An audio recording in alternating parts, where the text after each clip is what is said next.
Well, we're deep into fall, Oh my coming gosh, up yeah. into, maybe winter technically. It's cold. Even here in Florida, it's campfire time, right? We're Oh gonna set yeah. out the campfire and Yeah. we're gonna warm ourselves up. So I think Gather it's time. around. I think it's time to gather around the campfire, John, for an HR story. Um, are we ready? Are we ready to gather around the campfire? I am ready. We just had a campfire last Friday. We hung out. The dogs hung out with us. We had a good time around the campfire.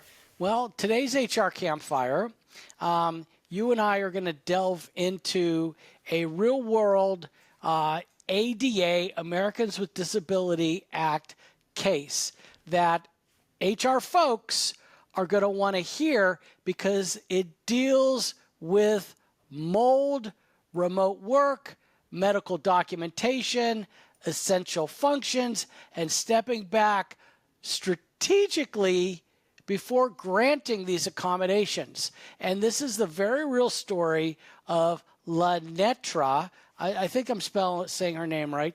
Lanitra Keller, and versus the Yunion. I guess, and it's spelled Yunion. So Yunion Incorporated or something along those lines. Yeah, and it's packed, Chuck. Budget issues, doctor's notes, building floods, on-site file files, basically greatest hits album of the HR curveballs. But it all starts with one little thing: a pipe bursting back in the May of 2019. Yeah, right. It was just a little leak. And, well, okay, it wasn't a little leak. The second floor floods. Water soaks the walls, the ceilings, the floors. Naturally, the staff start wondering whether the air is safe.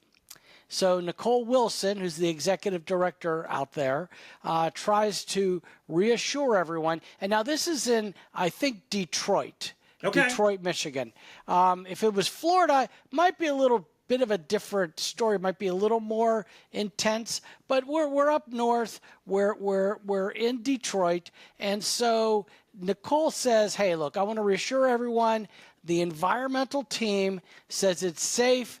Hazards are contained." She even offers employees the option to work on a different floor. You know, Chuck, you're bringing back memories for me because I worked at a company, I will mention it, QVC, and I get this call from my boss. And at the time, I was doing many different jobs. But one of the jobs I had was business continuity.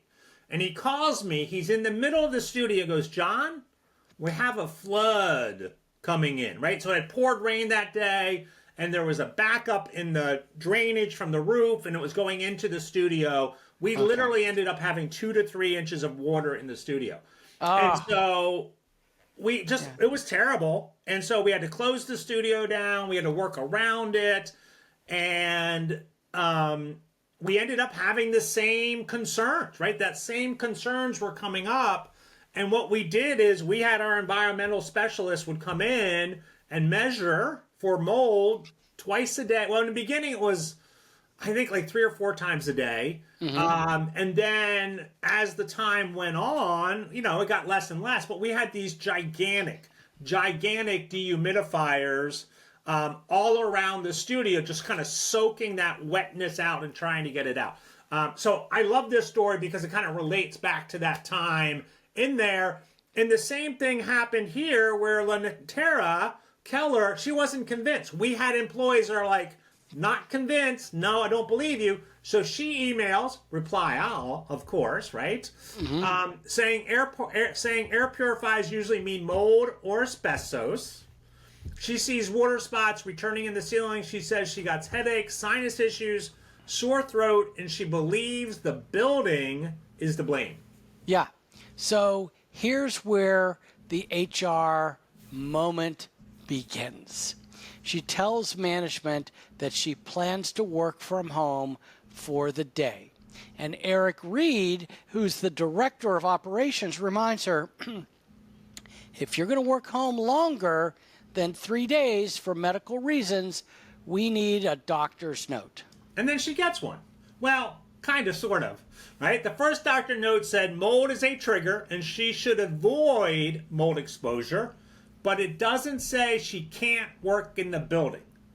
And Nicole Wilson responds, the executive director says exactly what HR should. She says if working on site is medically unsafe, we need documentation that specifically states you cannot work in the building.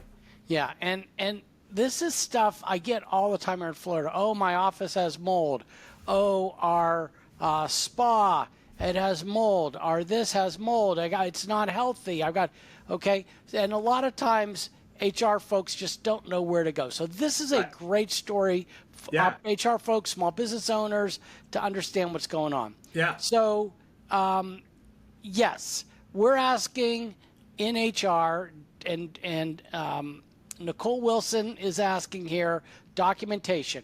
I want something that says you cannot work in the building, which is 100% allowed under the ADA. Employers the Americans with Disability Act. The Americans with Disability Act.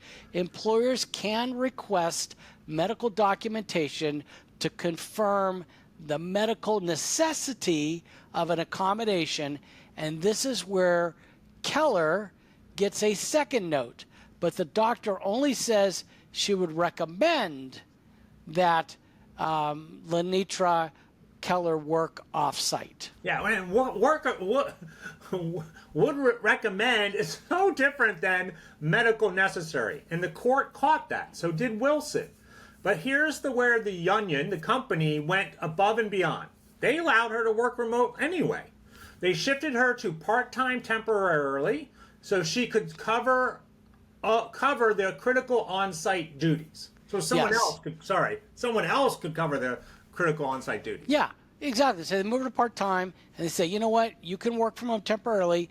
You can cover critical, someone else is going to cover your critical on-site duties. And that's important here because those on-site duties mattered. You see, Keller's role as a case manager involved maintaining hard copy case files for Wayne County and Wayne County's audits. And those files were locked in cabinets on site. Auditors could show up unannounced on site. Case managers were expected to review those files bi-weekly, and during audit prep, they'd spent at least half their time physically on site reviewing the files. And Keller admitted herself, she said in her deposition, she said maintaining those case files is important. She also admitted if she worked remotely long term, someone else would have to handle the on-site work. I would add to that, Chuck, that they had the job descriptions, right? The job description said, look, maintaining the case files is important. This is part of your responsibility, the part of the role. Yeah, and it's nice of her to offer up those admissions, right? Because that's the key. Under the ADA, reasonable accommodation does not include removing essential job functions or assigning them permanently to other employees. A core part of her job had to be done on site. Yeah, so she works remotely for about 3 weeks while the company ramps up for a county audit. Another employee's hours are increased to cover her file duties, and during that period, they're getting new environmental reports confirming that the building is safe. Right, and we're going to get into that a little bit more, but they're getting environmental reports. Right. So let's add one detail from the court file that HR folks should know. Nicole Wilson accidentally texted Keller directly saying, hope her sister will still be on board after I fire her. Meaning, that was meant for Eric Reed, but sent to Keller. Okay, I guess it wasn't great. It didn't matter in court, but they were joking. So I think maybe Eric Reed, he's not related, I guess, but it was kind of a joke, like calling Lenitra Keller or Keller, the sister. So I hope her sister will still be on board after a fire. Anyways, it was a joke, and it was still a reminder: don't joke about terminations in writing. Yeah, and I think, again, right, when you're using communication devices, whether it's text, group chat, email, all of that can be deposed, right? Can be pulled up and go, we want to see your email. We want to see your chat messages. We want to see your Absolutely text, right? And so all of that's there. And I kind of read it a little bit differently than when you read it, Chuck. I feel like Eric Reed is somebody else in the organization. And Nicole, the executive director, is saying, I hope Ms. Keller's sister will still be on board after I fire her. Yeah. Right? That's good. I get that. So Yeah. that's probably what it was. Right. In other And words, so, she sent it to so then someone she else. sends Yeah. that to that person. And so, well, obviously now I'm emotional. I'm upset. I'm coming after you, right? So. Yeah. Once the updated documentations came in, Ms. Keller returned to full-time work on site. No more complaints about symptoms, no more medical issues, and the story could have ended there. Yes, aha. But a year later, 2020, COVID hits, budgets collapse, caseloads plummet. The diversion department receives only 47.5% of its projected budget. So the union, decides to shift all case managers to independent contractor roles to save the organization. Legality of that, I don't know from the Department of Labor, but that's what they decided to do. Okay. Right. That's another podcast. I have to laugh, Chuck, because I had the exact same reaction. I'm like, "Ooh, that doesn't sound legal." But they did sign, right? They did that. That wasn't brought up in the court cases or anything, but they did that. Yeah, Sorry. so Lenitra Keller is offered two choices: be a contractor role with fewer hours, or take 12 weeks of severance plus benefits. But she declines both, right? Her employment ends, and then she files a lawsuit for discrimination, retaliation, hostile work environment, wrongful termination, and ADA failure to accommodate. Woo! Yeah, A lot, so right? I don't know who's giving her advice, because the Sixth Circuit Court says none of these claims survive summary judgment. In other words, the employer won on every count. Yeah, and so what they basically said is they looked at it and go, "There's no case here. We're not even going to send this to jury. We're not going to do anything. There's no case here." So here's the crux, right? Keller could not perform the essential job duties with her requested accommodation. Remote work prevented her from doing on-site file audits. Yeah. Her doctor never said on-site work was medically unsafe, and the employer already went above and beyond with temporary flexibility. Yeah, and get this, despite all the mold accusations, the environmental company that they had hired confirmed conditions were safe for business as usual, with hazards under full containment, and Lenitra Keller never produced any expert of her own to contradict those findings. Yeah, and I think that's really important, because I remember when we went through this, we had staff, environmental safety staff on us. We were a big company. And we also brought in people from the outside to do the readings. Now, there's no OSHA limits and safety things like that, but there are mold experts associations that have limits and that kind of stuff.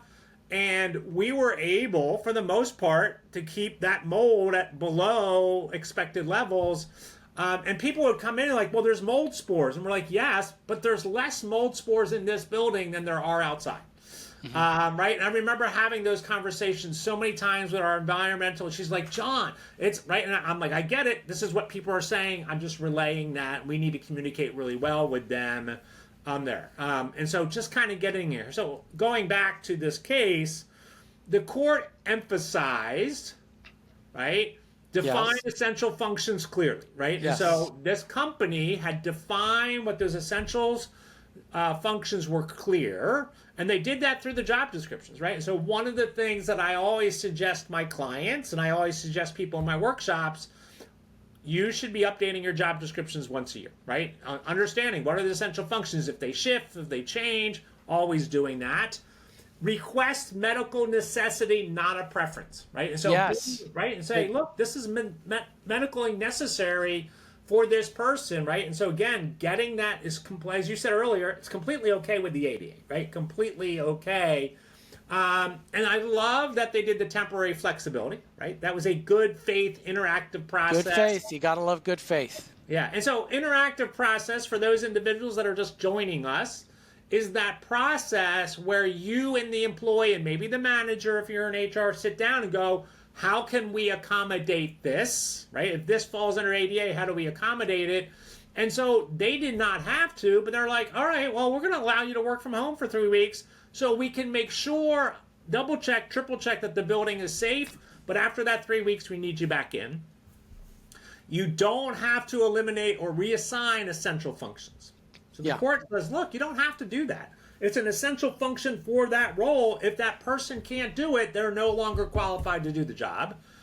And Chuck, this is something that you tell me all the time. All the time. All the time. Document, document, document, because let's say they did this case and they had no documentation of the job description, no documentation of the temporary thing, no documentation of the environmental scans. The court would have ruled the other way, right? And so this is what protected the company. Yeah, it showed that the company had their SHIT together, shall we say. So this is where the HR learning comes in. And as a longtime HR director, I know this feeling. And many HR pros feel that pressure to accommodate right away or over-accommodate. But this case shows, hey, step back, be strategic, let the essential functions guide the decision. And I would add one other thing is I know it's hard, right? And we do my emotional intelligence classes. I'm doing one tomorrow. Don't let emotions guide you, right? Be very okay, I feel empathetic for this person. I understand what they're going through.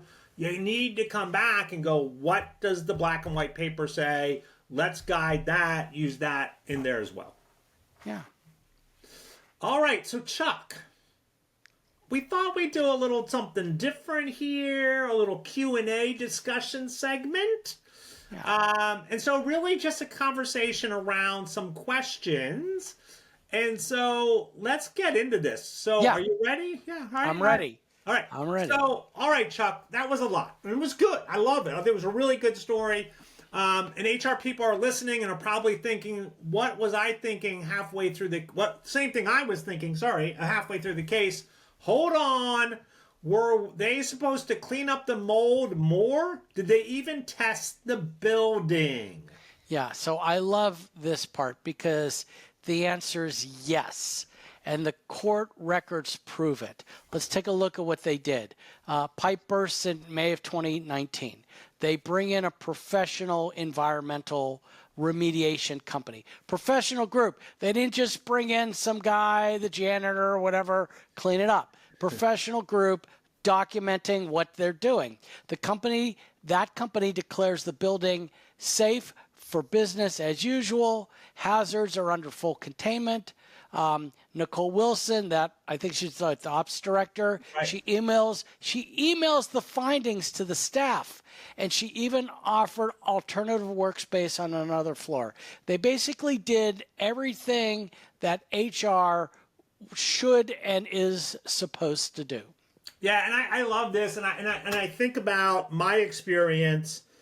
And it ended up costing us, I don't know, like $2, maybe $3 million to fix the problem. Because it wasn't enough just to get the system dry again, right? It wasn't enough for us to be, all right, it's dry and everything, all that kind of stuff.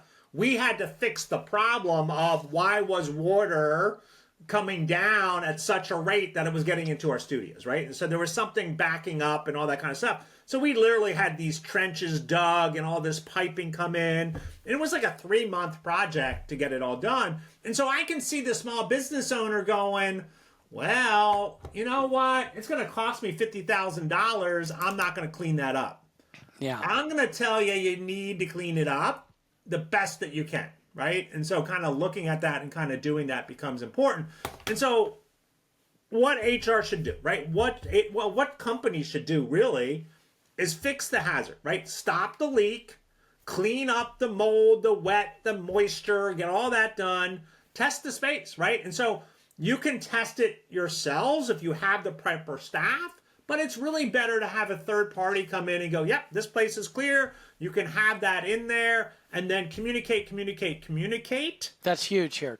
They were very transparent and they communicated a lot. Yeah, and one of the things that we did, which I thought was really amazing, as part of my business continuity team, we had a communication person. And that person would communicate the day after the leak and for the next 2 weeks, 3 times or 4 times a day. This is what's happening. This is what we're doing. And then it went to 1 time a day for the next couple of weeks. And then it went once a week, right? But we were always informing the employees so at least they knew what was going on and really doing that. And it's hard, right? It's really hard to do that as a small business owner, a medium-sized business, because you want to get back to work. You want to do that. But you need to assign, even if you have to hire somebody from the outside just to be like, I need a communication person for the next 3 weeks just to do this and do that. And then, Chuck, our favorite word, document. And frankly, this company nailed the playbook. They did everything they were supposed to. Yeah, they did. What else you got? What are the questions? All right. So did the court say anything about ongoing mold or later testing? Yes, and so that's always a question like, oh no, there's still going to be mold. It's going to come up again later. So it did. The court did say something, and because Keller kept raising the concerns. So more environmental testing happened. After reviewing these reports, she returned to work full-time on site. And that was huge for the court. No medical evidence said the building was unsafe. No expert contradicted the environmental tests. Right. And Keller herself returned after seeing the reports. So it completely undercut her claims. Yeah, right. And so, I mean, again, right, it wasn't really, and again, it wasn't connected at all to the termination, right? This happened, again, maybe it happened, a year later, but it wasn't connected. And they allowed her back in, that kind of stuff. And so there. All right, Chuck, let's talk strategy. My favorite word. Strategy. If an employee really wants long-term remote work as an ADA accommodation, what should they have done differently? Yeah, so you actually hit this when you were going through part of your analysis of the story. Right. So there were 3 things. The first thing you hit right away, medical necessity, not preference. Her doctor said, I recommend she work off site, not she cannot work on site. That's a big difference. That's a big difference. Second thing was they should have showed that she could perform the essential functions remotely. She couldn't. Wayne County, that were required, they were supporting Wayne County, they required on-site file audits in locked cabinets. And number 3, propose an accommodation that doesn't rewrite the job. She asked to shift essential functions to the interns. And ADA would basically say, absolutely not. Yeah, that's not going to fly in court. You can't shift it to interns to do it. All right, so I think this is our last question. Yeah. Oh, no, I have another question after that. Sorry. So why wasn't the employer on the hook for more cleanup or relocation? Yeah, because, again, the hazard was contained. Professional remediation confirmed safety. No contradictory evidence was provided. And I know we're repeating a lot of the same stuff, but it's really important for our listeners to understand these basic things, because under OSHA, now we're doing OSHA 2's involved, and ADA standards, once you remediate, once you test and once you document, you're done. Boom. Mic drop. You're done. All right. Last question. I should make sure I'm checking on here. Yeah. Last question. Okay. So what should our listeners, our HR Stories podcast listeners, what should they walk away with today? What are the 5 big things that they should walk away with? The five big things. From Keller versus the Onion. Yeah. Number 1, accommodation does not equal employee preference. And my HR peeps out there, you know exactly what I'm talking about. The employee says, well, I prefer to this, prefer to that. And you want to try and help out your employees. Right. But that doesn't necessarily mean it's going to be an accommodation. Medical necessity plus essential functions rule the day. The word necessity. Yeah. Number 2, remote work is not automatically reasonable. I feel like we've been conditioned to think remote work is the answer to everything. But if it requires on-site tasks, it is not a reasonable request. Again, HR peeps, I've seen it, I've done it. I get that paralysis right off the bat. Over-accommodate out of fear. So do not over-accommodate out of fear. We accommodate those limitations, not worries, and not suspicions. Yeah. And that's a great point out of this story. Number 4, documentation wins cases. Okay. Testing, emails, reports, doctor notes, timelines. And then finally, number 5, temporary flexibility counts. It acted as a good faith effort. Good faith effort could go a long way to make the court realize, hey, you as a company are trying to do something. So 3 weeks of remote work showed that good faith. So what's the moral of this story? What should we walk away as the moral of this story today? It's about access, not preference. The ADA protects access. And a job that requires on-site work still requires on-site work, even if you prefer it did not. And yeah, even when mold is in the air, right? Even when mold there's a challenge. And I think, again, this is a great story in terms of the depth and all that kind of stuff. It's a great story because mold is just an example here, right? Because there's all these ADA, there's all these different claims. Somebody has really bad migraines and they don't want to work in a certain place because of the lighting and that kind of stuff.